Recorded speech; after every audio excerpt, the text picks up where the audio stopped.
My fellow Pennsylvanians, good evening and thank you for joining me. I want to talk with you about where we are with this pandemic and where we hope to be. Each day we face a new set of realities and a new set of fears. But we Pennsylvanians are facing these new realities with a calm determination that has been nothing short of extraordinary. We're doing this together even as we live apart. And I want to thank every one of you for facing this crisis in such courageous and masterful ways. We really are an amazing Commonwealth peopled by amazing citizens. In the end, I believe we will get through this because of the kind of people we are. But I understand that even the most courageous and determined people need to have some sense of where we're headed. So in the next few minutes, I'm going to do my best to lay out a broad outline of what lies ahead for us. The process of dealing with this COVID-19 crisis and getting through it has, as I see it, 3 stages. The first stage, the one we're in now, is focused simply on buying time to allow our healthcare system to build the capacity we all need it to have. We cannot afford to allow it to become overwhelmed. We cannot allow this deadly disease to continue to claim more victims at an increasing rate. We need this stage to be over with as quickly as possible. The second stage will be a transitional one as well. It will take us from where we are now to the new normal that we'll face down the road. And finally, the third stage is that new normal. Let me outline each of these, giving you my best guesses as to what it will take to get us through it. Let me start with phase 1, where we are now. Again, the goal in this first phase is to do the best we can with the scarce resources we have to keep our healthcare system from being overwhelmed. It's a strategy that has been aimed at keeping us safe, but it has involved a whole host of painful sacrifices. Families have not been able to gather for the holiest of celebrations because we need to shelter in place. Children have not been able to go to school because we've closed them. Businesses have had to close to keep employees and customers safe.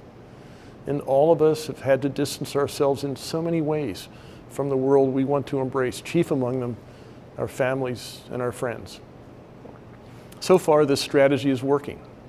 We are making real progress, as you can see from Dr. Levine's daily updates, in bending the curve and diminishing the surge. People are still dying. The economy is still tanking. And we know that the draconian steps we are now taking cannot go on forever.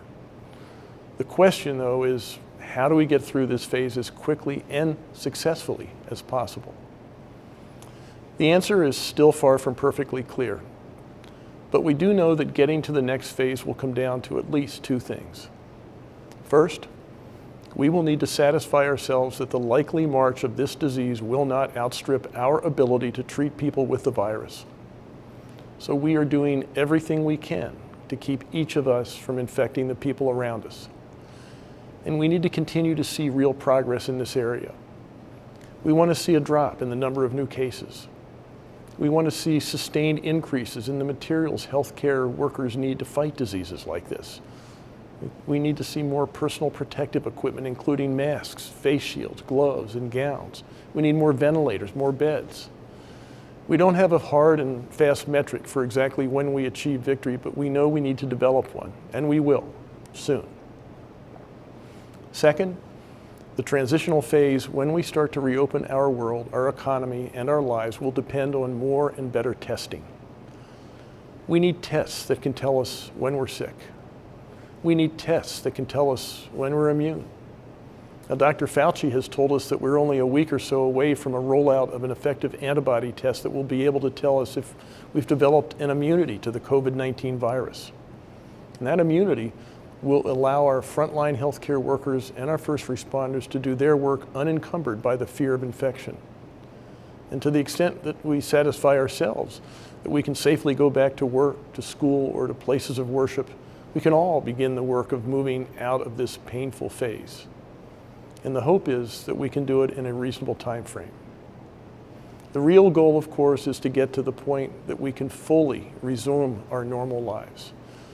This will require time along with a recognition that the new normal will be very different from the old normal we had grown used to. We will need to build stockpiles of the things a healthcare system needs to face deadly infectious diseases.